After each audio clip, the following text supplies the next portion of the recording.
네, 시청자 여러분 안녕하십니까?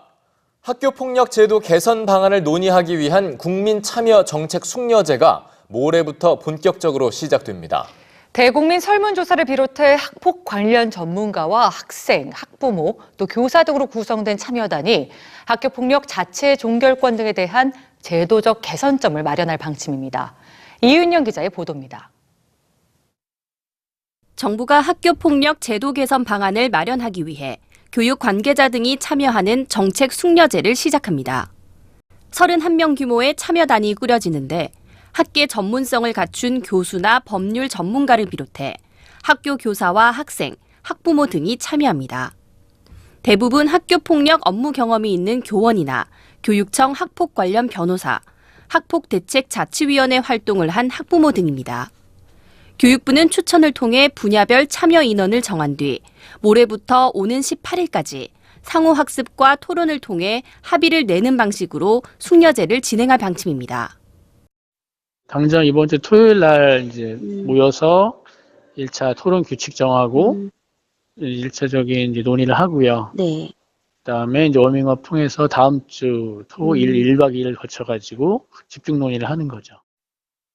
기존 숙려제에서는 일반 시민들이 논의 과정에 직접 참여했지만 전문성이 떨어진다는 지적으로 인해 이번에는 국민을 대상으로 한 대규모 설문조사를 실시해 논의에 참고하기로 했습니다. 정책 숙려제에서 다뤄질 주요 쟁점도 주목됩니다. 먼저 경미한 학교폭력의 경우 피해 학생과 학부모 모두 학폭위를 열지 않길 바라면 학교장이 자율적으로 사안을 종료할 수 있는 이른바 자체 종결제의 도입 여부입니다. 교육부는 2주 미만의 신체 정신상 피해, 재산상 피해가 없거나 복구된 경우 등 4가지 조건을 모두 충족할 때 학교 자체 종결이 가능할 것으로 보고 있습니다. 또 가해 학생 조치 사항 가운데 처분 수위가 낮은 경미한 사항은 학생부에 기재하지 않는 방안도 정책 숙려제의 주요 논의 대상입니다. 교육부는 참여단의 권고안과 설문조사 결과를 바탕으로 개선 방안이 학교나 학생에 미치는 영향 등을 종합적으로 고려해 이달 말까지 최종안을 발표할 계획입니다. EBS 뉴스 이윤영입니다. 학교의 교육적 기능 회복이라는 학교폭력법 개선 방안의 근본 취지에는 모두가 공감하겠죠. 하지만 재심기구 단일화 등 시급히 해결해야 할 과제도 많고 우려의 목소리도 나옵니다. 이상미 기자가 짚어드립니다. 사소한 갈등에도 학교폭력자치위원회가 열리면서 교육 현장의 혼란이 커지자 정부가 학교 자체 종결제를 대책으로 내놨습니다. 경미한 학교폭력에 대해서 교장에게 자율적으로 해결할 수 있는 권한을 주자는 겁니다. 원만한 해결과 관계 회복을 위해서 필요한 조치지만 학교장의 판단에 따라 학교폭력이 은폐될 수 있다는 우려도 있습니다. 학교가 좀 폐쇄적이고 교육적인 부분을 덮으려고 하는 부분들이 우려가 될 수 있는 부분이 나타날 수가 있습니다. 이런 부분에 대한 거는 좀 더 고민을 하고 사회적 합의가 필요할 것 같습니다. 가해 학생 조치 사항을 학교 생활기록부에 기록하는 것도 원점에서 재검토해야 한다는 지적이 나옵니다. 특히 대학 입시 문제가 걸려있는 고등학생의 경우 학교폭력자치위원회의 결정에 불복해 소송을 이어가면서 오히려 갈등이 증폭되는 경우가 많기 때문입니다. 실제로는 행정심판, 소송, 1심, 2심, 3심까지 가면서 그냥 일상적으로 2년 이상의 시간이 소요가 됩니다. 그럼 실제로 생기부에 기록이 되는 건 돈 없는 친구들만 기록이 되는 거지. 학교폭력 재심기구를 단일화하는 문제도 시급히 해결해야 할 과제입니다. 학교폭력자치위원회의 결정에 불복해 재심을 청구하는 사례는 해마다 늘고 있습니다. 그런데 피해 학생과 가해 학생이 서로 다른 기구에서 재심을 받다 보니 혼란이 발생하는 경우가 많습니다. 교육부는 재심기구를 단일화해 가해 학생과 피해 학생의 재심이 동시에 처리될 수 있도록 제도를 개선할 방침입니다. 전문가들은 재심기구의 권한도 강화해야 한다고 강조합니다. 처벌을 취소만 한 것이 아니라 거기 처벌 자체를 보정하거나 수정하거나 거기 더할 수 있는 그런 조정에 대한 권한을 더 부여를 하고, 그리고 한 재심 기구에서 가해 학생에 대한 처분뿐만 아니라 피해학생의 보호 조치까지 같이 한 번에 이루어질 수 있는. 또 학교는 처벌보다 교육에 집중하고 심각한 범죄 행위에 대해서는 소년법에 따라 엄정하게 처벌해야 한다는 주장도 제기되고 있습니다. EBS 뉴스 이상미입니다. 지난해 서울의 대학 수학능력시험 시험장에서 적발된 부정행위가 100건을 넘었습니다. 서울시 교육청은 지난해 치러진 2018학년도 수능 서울지역 고사장에서 적발된 부정행위는 103건으로 전년도보다 28건 늘었다고 밝혔습니다. 유형별로는 휴대전화 등 전자기기를 소지한 경우가 39건으로 가장 많았고, 이어 4교시 응시 방법 위반, 답안 작성 시간 위반 등이었습니다. 동탄 지역 유치원 학부모들이 사립유치원의 처음 학교로 도입과 내년도 유치원 입학 일정 즉각 공지를 촉구했습니다. 동탄 비리 유치원 사태 비상대책위원회는 오늘 경기도 교육청에서 기자회견을 열고 경기도의 사립유치원은 전국에서 가장 많지만 온라인 입학관리 시스템 처음 학교로 참여 비율은 20%도 안 된다며 이같이 말했습니다. 이들은 또 사립유치원이 휴 폐원을 언급하며 입학 일정 공지를 미루고 있다며 학부모의 불안과 분노만 커지고 있다고 강조했습니다.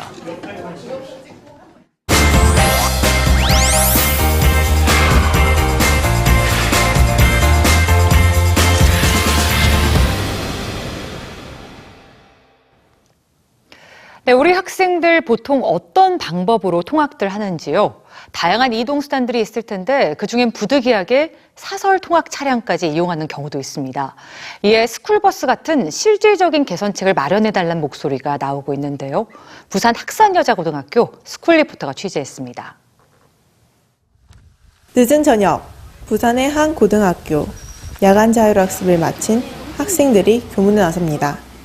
교문 앞에는 학생들을 기다리는 차량들이 줄지어 있습니다. 이는 모두 학교에서 운영하는 통학 차량이 아닌 사설 통학 차량입니다. 학교까지 가는데 버스가 없어서 제가 사설 통학 차량을 이용하는데요.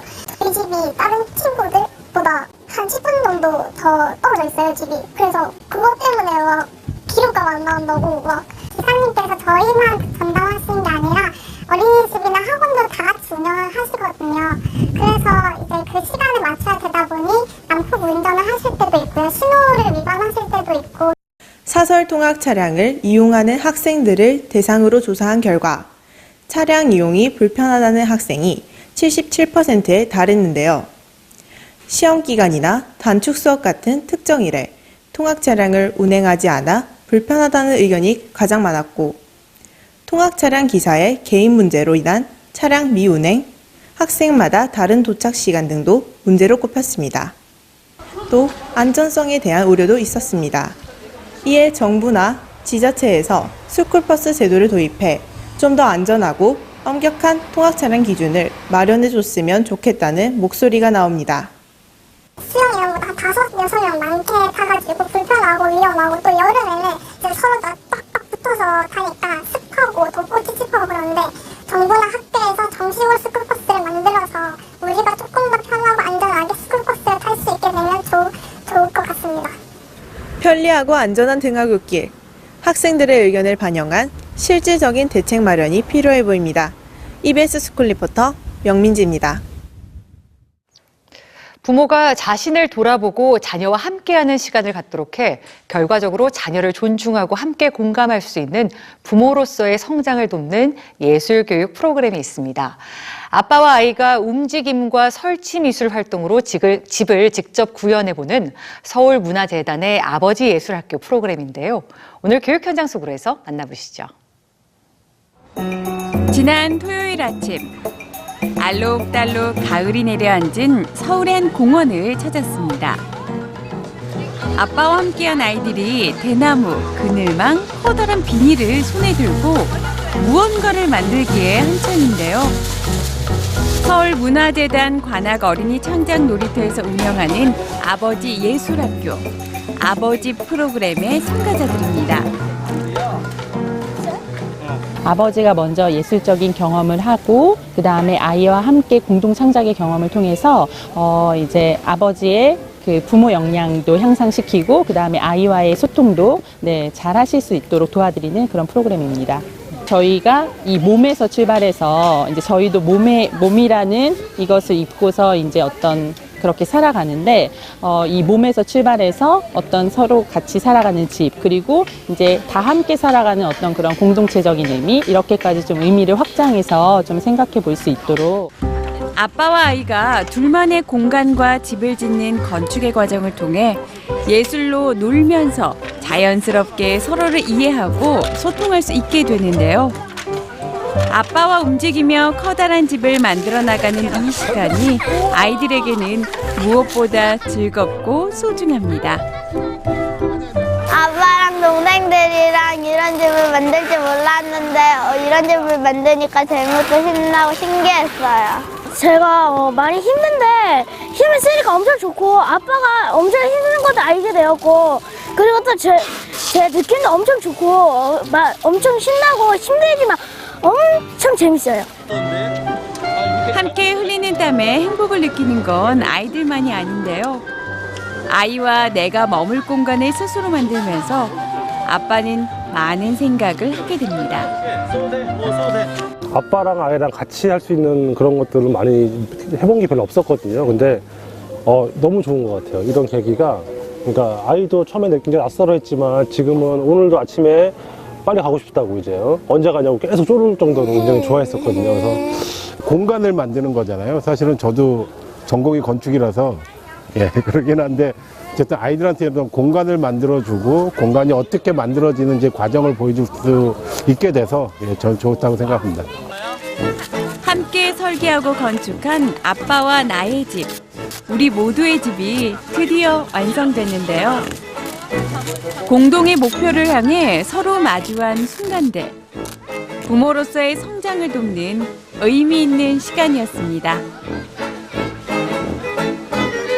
자신이 거주할 장소를 이렇게 짓는 거는 되게 본능에 가까운 것 같거든요. 그런 본능을 우리가 좀 실현할 수 있는 기회가 사실 현대사에서는 되게 없어요.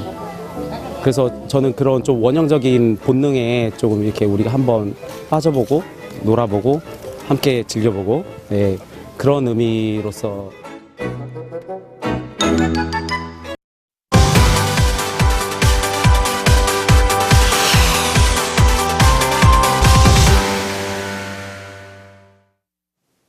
네, 9년 넘게 우주에 머물며 외계 행성을 관측해온 케플러 우주망원경이 임무를 끝내고 은퇴를 했습니다.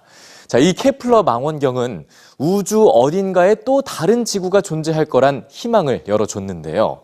우주망원경 케플러가 완수한 임무들 오늘 뉴스지에서 만나보시죠. 미 항공우주국 나사가 공개한 짧은 애니메이션.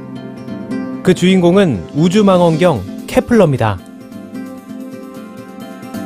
지난달 30일 나사가 케플러의 은퇴 소식을 알리자 SNS엔 케플러를 향한 각국의 작별 인사말이 남겨졌는데요.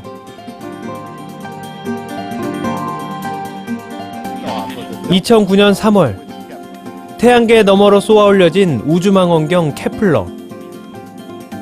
행성 사냥꾼이라는 별칭은 케플러의 임무를 말해줍니다. 태양계 너머의 항성과 행성을 감지해야 하는 케플러 망원경의 임무는 자동차 전조등을 켜서 160km 떨어진 곳을 기어다니는 벼룩을 감지해내야 하는 작업에 비유될 정도였지만 우주에 머문 9년 6개월간 케플러는 53만 506개의 항성과 2662개의 행성을 찾아냈습니다. 태양계 너머에도 항성과 그 주위를 도는 행성이 있으며 그 중엔 물이 흐르고 생명체가 살아가는 또 다른 지구형 행성이 존재할 수 있다는 것을 처음 확인시켜 준 겁니다. 나사는 케플러가 발견한 거주 가능 행성에 가상 관광 포스터를 제작하기도 했는데요. 지구와는 다른 광합성으로 붉은색 식물이 자랄 거라고 예상되는 케플러 186F. 2015년에 관측한 케플러 452b는 또 하나의 지구, 쌍둥이 지구로 알려지며 세계를 흥분시킨 바 있습니다. 작년엔 우리의 태양계처럼 8개의 행성을 거느린 항성계도 발견했지만 연료 고갈로 임무 수행이 불가능해진 케플러 망원경. 못다한 임무는 지난 4월 우주로 향한 새로운 우주 망원경 테스가 이어받았습니다.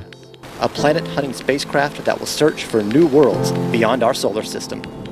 It has been extremely gratifying to see the data come back from the mission and show what we wanted to know, give us the answer. Many stars have planets. A lot of these planets are Earth-sized. That's Kepler's legacy, this new knowledge that we have about planets around other stars. 인류에게 확장된 우주를 선사하고 다음 세대에게 임무를 넘긴 케플러는 지구로 귀환하지 못한 채 임무를 수행했던 태양계 바깥에 남게 되었는데요.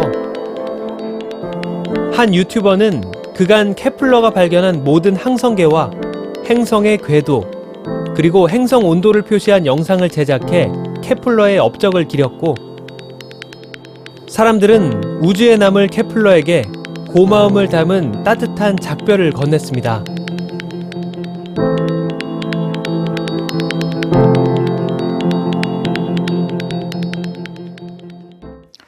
최근 대학 입시나 고등학교 입시를 위한 자기소개서를 잘 쓰기 위해 사교육까지 받는 일이 늘어나고 있는데요. 중국에선 유명 유치원에 들어가기 위해 이렇게 어린아이들에게도 자기소개서를 쓰게 하는 열풍이 불고 있어 논란이 일고 있습니다. 세계의 교육에서 확인해 보시죠.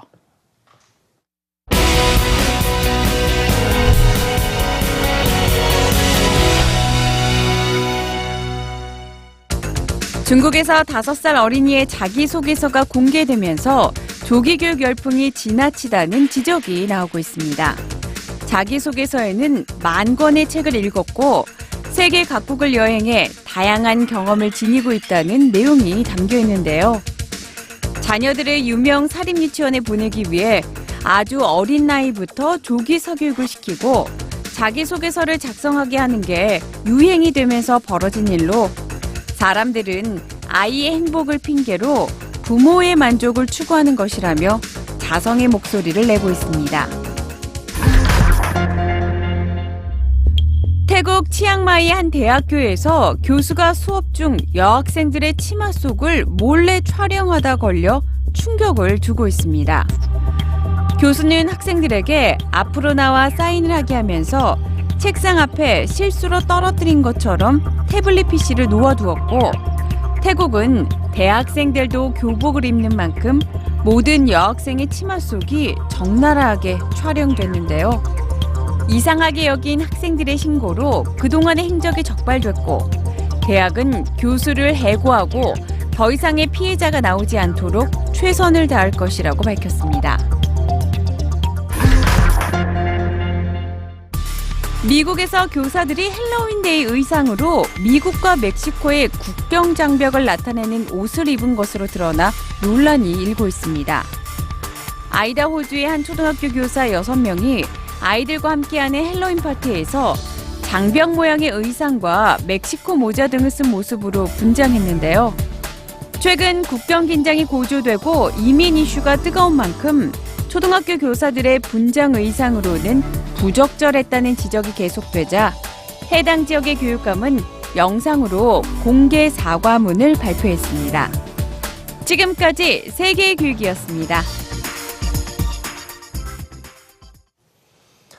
네, 이상으로 11월 8일 목요일 EBS 뉴스를 모두 마칩니다. 시청해주신 여러분 고맙습니다.